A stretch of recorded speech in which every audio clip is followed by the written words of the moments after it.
Bismillahirrahmanirrahim. Assalamualaikum warahmatullahi wabarakatuh. Selamat berjumpa kembali para sahabat Khairil Anas TV dimanapun Anda berada di seluruh penjuru Nusantara maupun di mancanegara.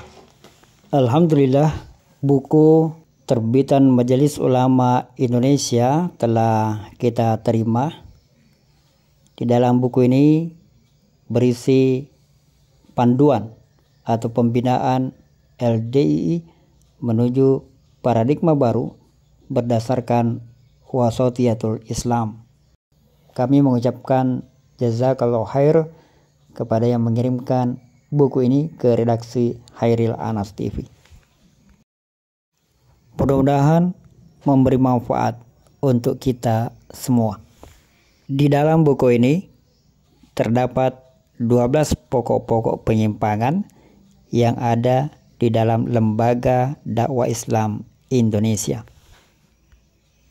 12 pokok penyimpangan itulah yang menjadi sorotan Majelis Ulama Indonesia dan berbagai pihak selama ini. 12 pokok penyimpangan ini pula lah yang berusaha diluruskan oleh berbagai pihak, terutama para mantan pengikut Islam Jamaah LDII, dengan harapan bisa ditinggalkan untuk kembali kepada pemahaman Islam yang benar.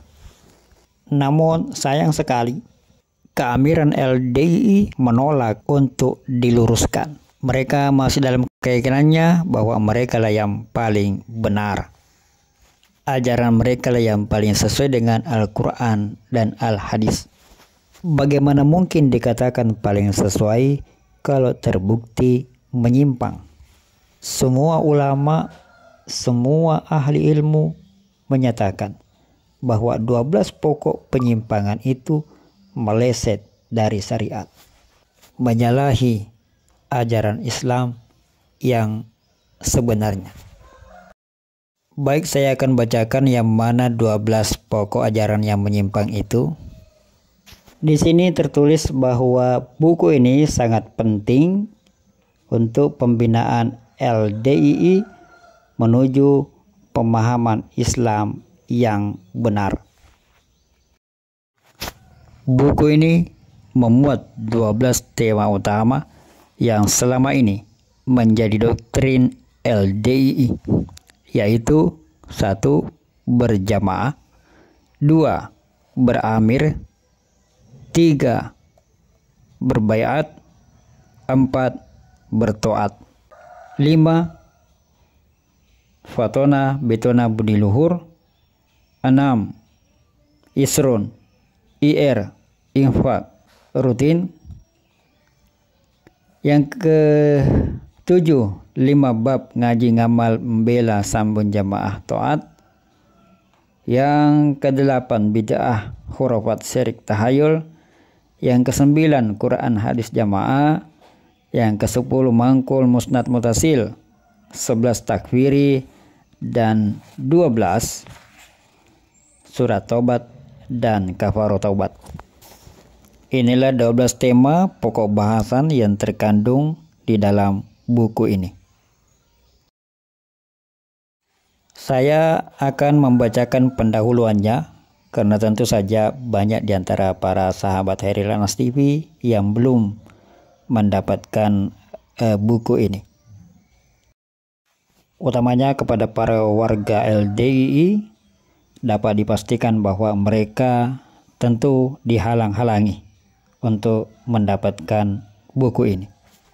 Karena buku ini dengan sangat jelas menyebutkan penyimpangan-penyimpangan yang ada di dalam LDII yang kalau dibaca oleh warga LDII dapat dipastikan mereka akan terpengaruh untuk keluar. Di dalam pendahuluan dituliskan bahwa penulisan buku ini secara khusus dimaksudkan untuk dijadikan materi atau modul untuk pembinaan jamaah LDII yang dilakukan tim Ar-Ruju' ilal Haq pembinaan LDII oleh Majelis Ulama Indonesia MUI. Oleh karena itu, penulisan buku ini dibuat dengan sistematika menguraikan pemahaman LDII terlebih dahulu, kemudian pelurusan pemahaman dengan menggunakan paradigma wasatiyatul Islam. Jadi buku ini menjelaskan terlebih dahulu bentuk-bentuk penyimpangan LDII, kemudian disusul dengan tulisan mengenai upaya-upaya pelurusan, mengkoreksi daripada penyimpangan-penyimpangan yang ada di dalam LDII. LDII berpemahaman bahwa jamaah menurut LDII adalah menetapi, beramir, berbaiat, bertoat karena Allah dengan tujuan murni ingin masuk surga, selamat dari neraka. Itulah isi dari bab pertama. Kemudian muncul kewajiban berjamaah, beramir, berbaiat, dan bertoat kepada imam jamaah dengan berdasarkan pada hadis berikut ini. Innahu la islama illa bijamaah, wala jama'ata illa biimaro, wala imarota illa bitto'ah. Sesungguhnya tidak ada Islam kecuali dengan berjamaah, dan tidak ada jamaah kecuali dengan beramir, dan tidak beramir kecuali dengan taat. Kata la islama illa bijamaah dalam riwayat tersebut dimaknai oleh LDII bahwa Islam seseorang tidak sah kecuali dengan menetapi jamaah seperti kelompok mereka. Maka menetapi jamaah adalah syarat sahnya Islam, walaupun dia sudah melakukan rukun Islam, tapi belum berbaiat kepada imam jamaah LDII, maka Islamnya batal. Pengertian jamaah tersebut terdapat dalam materi nasihat berbahasa Indonesia dengan bertuliskan Arab Pegon atau Arab Melayu yang biasa dibacakan pada pertemuan tiap 1 bulan sekali. Jadi Majelis Ulama Indonesia tahu bahwa pernyataan ini diulang-ulang di dalam teks bulanan mereka, dan ini Majelis Ulama yang menulis, bukan mantan pengikut LDII. Majelis Ulama Indonesia menuliskan buku ini berdasarkan data dan fakta yang sebenarnya. Apakah kemudian kita mau mengatakan bahwa MUI sakit hati atau ingin menjadi imam? Tentu saja tidak. Yang disampaikannya itu adalah kebenaran sesuai dengan fakta dan data yang ada. Untuk itu, sampai kapan kita ingin terkurung di dalam kelompok yang mengajarkan kekeliruan dan penyimpangan itu?